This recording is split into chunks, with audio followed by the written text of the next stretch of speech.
Hello and welcome to month 3 of our 2023 $5 quilt club. We're going to be making this really cute pinwheel block. In your kit you will have 2 reds and 1 strip of black. So you will be able to cut all of the templates out that you need except for 2 Bs. You will have to cut from last month's black because there was so much from last month.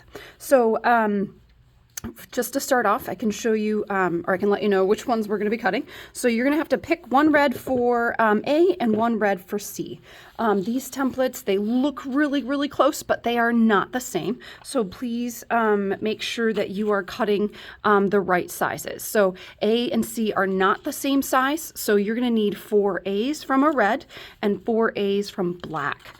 And then you're going to need 4 C's from the other red, and then 4 B's. So that's what we need to cut, and I'll show you how I'm going to do that. So just to really roughly, I roughly cut out my paper templates, and now I'm just going to really roughly cut out my triangles here so that then I can use a ruler to very nicely cut them all out. So I'm just stacking all of the layers. So I need 4. How many do I got? I have 3 right there. And I'm alternating the placement so that it utilizes the most amount of fabric with the least amount of waste. So I'm just going to, again, really roughly cut them out. And then I can use a template, or sorry, a ruler of some kind. This one looks like it's perfect. So I'm going to go ahead and line that up, putting the 1/4 inch line on my seam allowance line. And then I can cut the edges here. So I do have a rotating mat, which makes it really nice for cutting.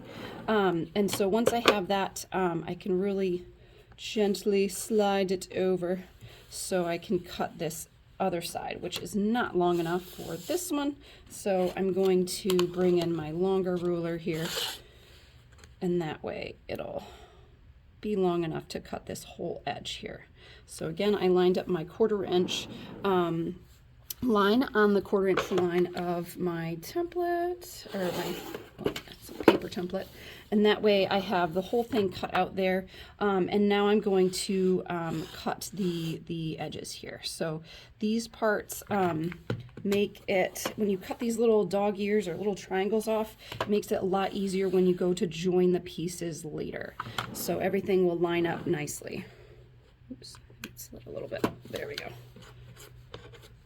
Okay, so that side is nice, and then this one actually goes to a point, so that one will stay that way. So there is my C, and I'm going to go ahead and pin my template so that I don't get the C mixed up with A. So that one is done. Now we're going to do B. So I have 4 layers cut out here, and then just making sure all of them are big enough and that none of them are lined up in any smaller area. So let's see, is this one long enough? No, I'm gonna have to use the big square. So I'm gonna use the big square. I'm gonna try to line up so I can cut 2 edges at a time so I get that perfect 90-degree angle. And then I'm gonna cut here, make a mess, and then I'm gonna cut here. So that way I have that nice and easy, and I'm going to slide it, put my 1/4 inch line directly on the seam allowance line, cut there, and then I'm going to cut here.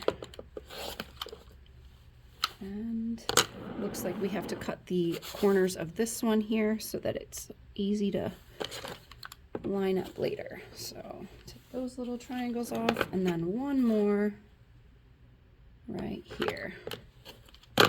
Really tiny.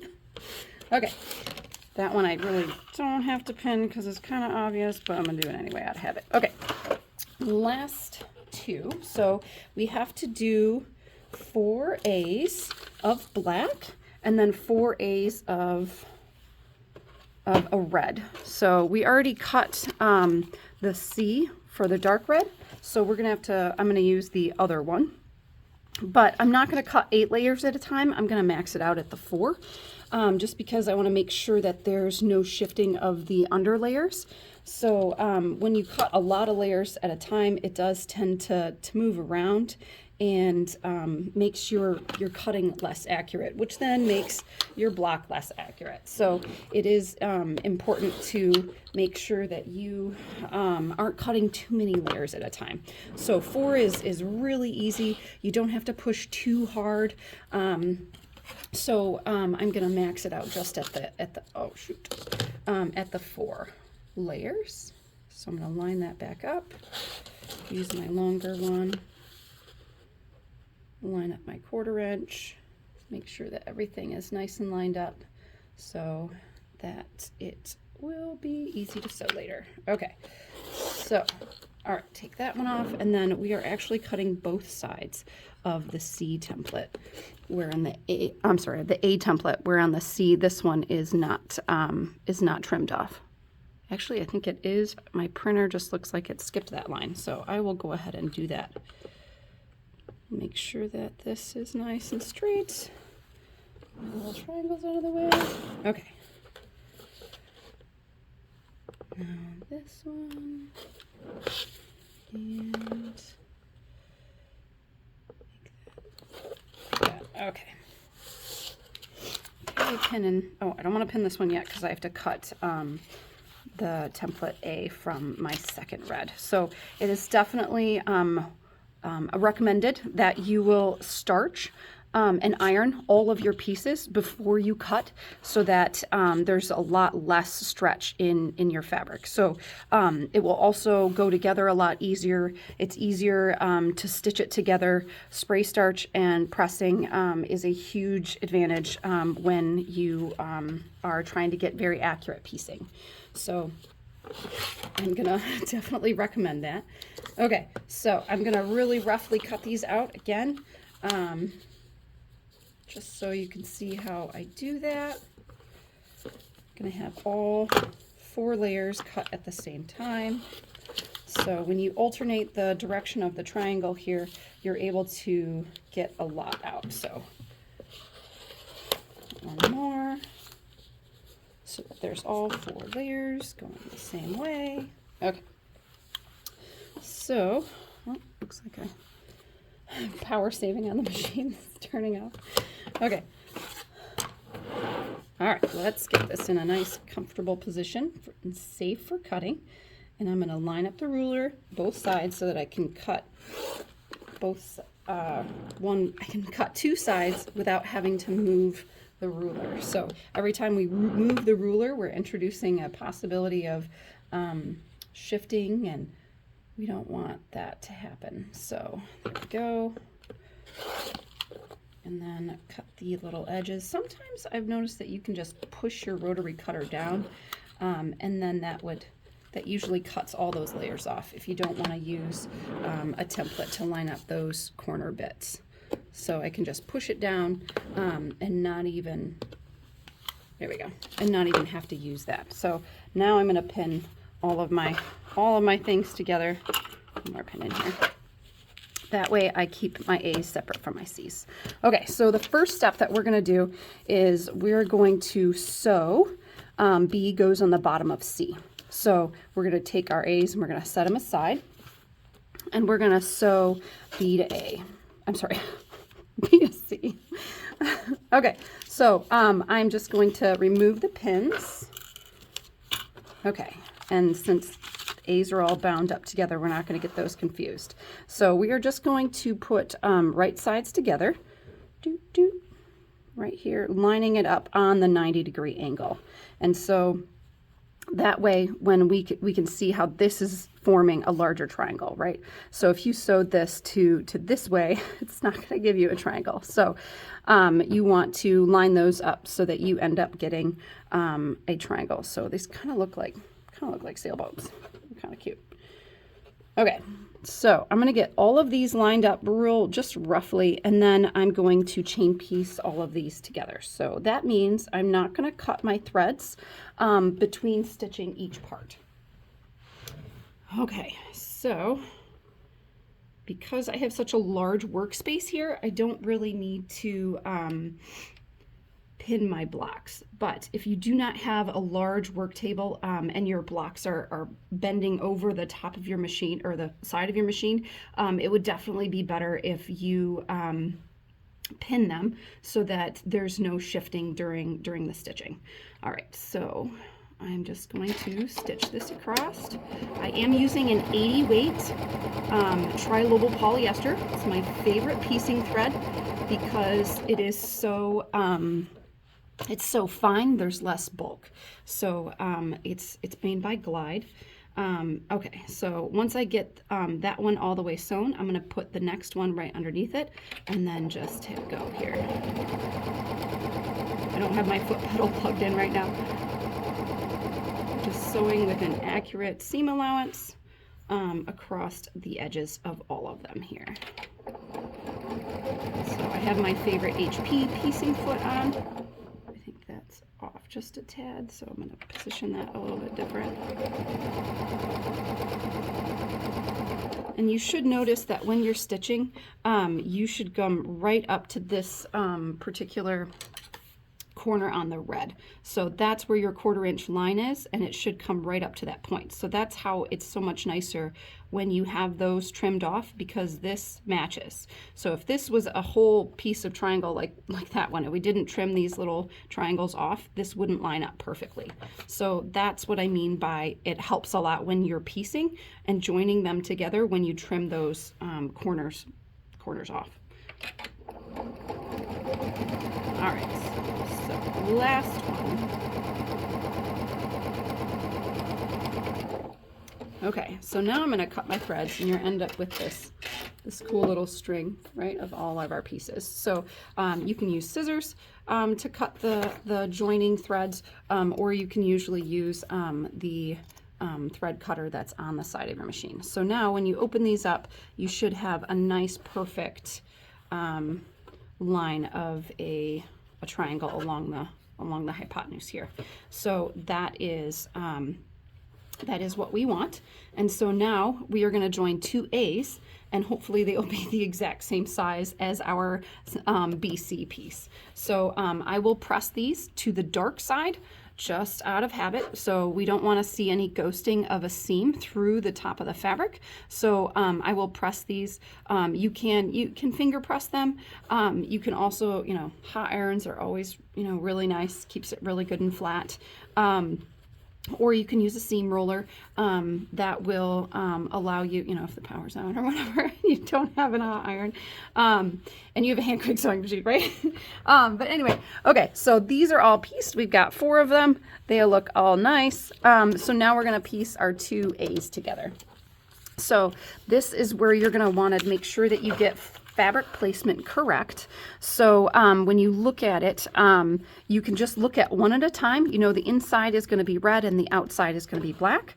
So we are going to position those exactly how we want them. So if I'm looking at this one here, I'm going to put an A up there on that side.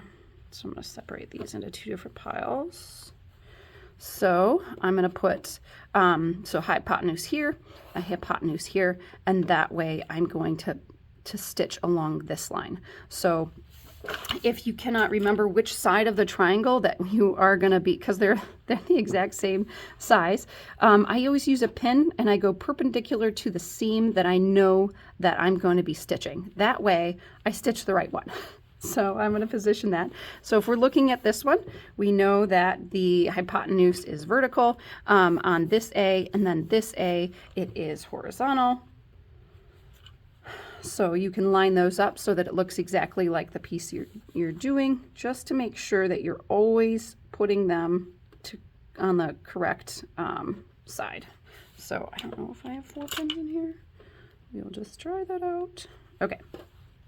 Next one, I want A to be upside down, and then I want my other A to go this way. So the hypotenuse just going like that. All right, so we're going to line those up,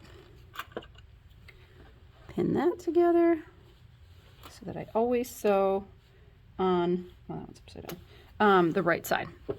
And I have the right placement of my fabric. So It's not too critical with this one because you can move them around, but for future ones, this is always a good method to do so that you have, so when you get done sewing, when you're going to put it together, you're like, oh, that doesn't line up. And that's why we practice this. Okay, so again, black there, red in the center, fold them together along the side that you're going to be sewing. And then, oh, yes, one more.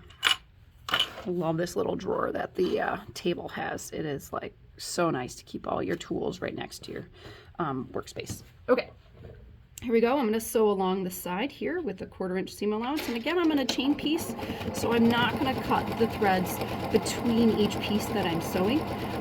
It just saves a little bit of time when you're able to just keep stitching continuously without waiting for the machine to finish its cutting cycle. So I don't have my foot pedal plugged in, so I'm just using the start stop button right now. Let's see, that looks okay. Line it up.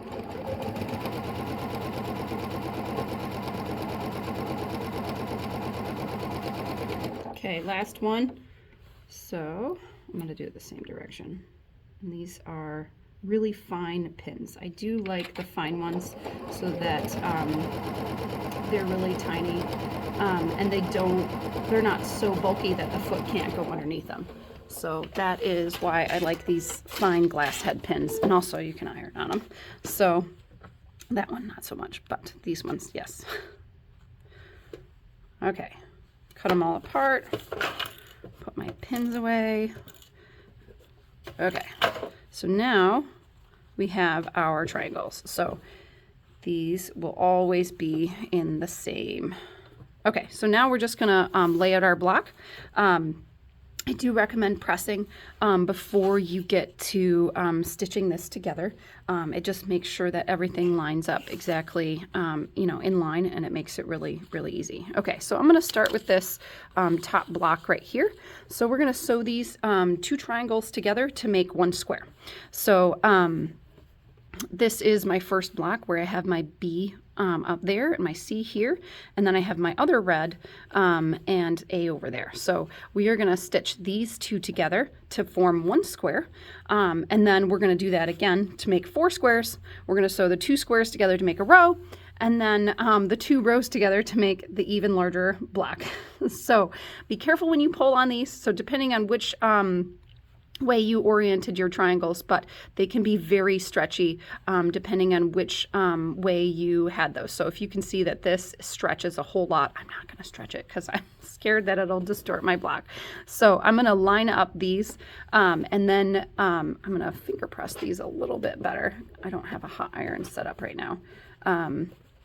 So I'm just going to finger press this. I'm going to try to push down without pulling outward so that it will be nice and flat and not really distort the shape of my triangles. Okay, so I'm going to line these up right sides together and the corners should line up.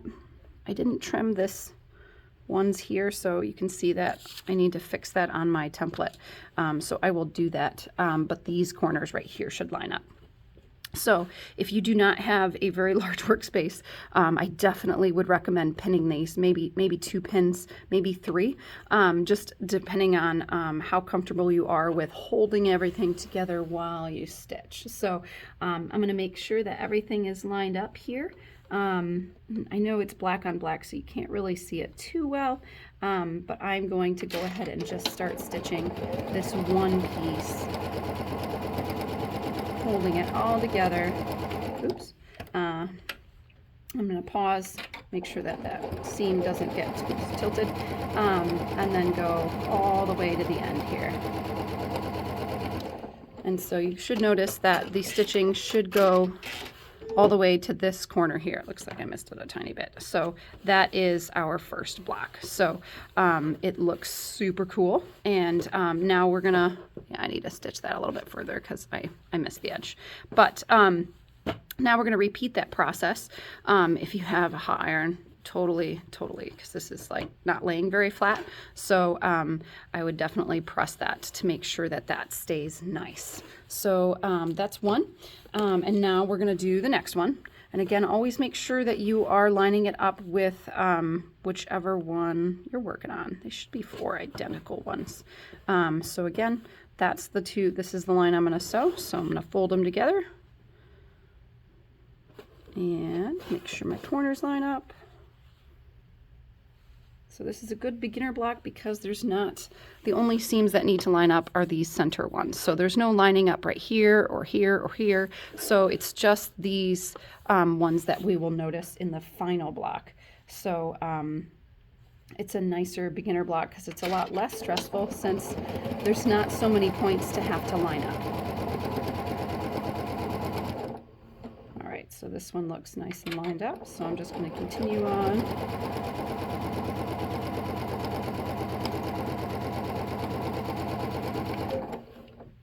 Okay, there we go. Look at our cool blocks. So one goes there and the other goes, this one is right here and the B and that one is right there. So now you can start to see our little pinwheel going across. So those are the ones that I have made so far, but they are all, so yeah, they are definitely identical once you tilt them the same way. So that's my little pile. I'm going to keep going around, making sure there's another one that I have these good to press to the dark side. Okay, it's not quite laying flat, so it's being all kind of funky. Okay, so that one, and then I want to make sure that I'm making a square, that my red is on the inside on the same side as the other red. So fold those together. And then we will line it up and get stitching.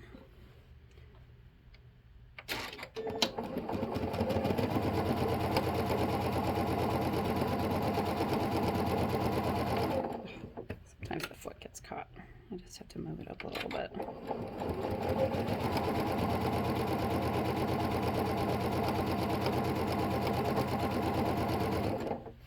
Okay. Last one. Okay, here we go. Again, lining it up to be the same as I need it to be. Oh, there's a hair in there. Okay, looks good. 2 reds are next to each other. Again, line it up. Don't pull too much because those edges will stretch and make it so that your blocks will not line up when you sew all 4 blocks together. I'm gonna fix this a little bit because it's not quite lined up. Stitch along. Take your time. Make sure that you're stitching where you want to go. Pinning is definitely recommended.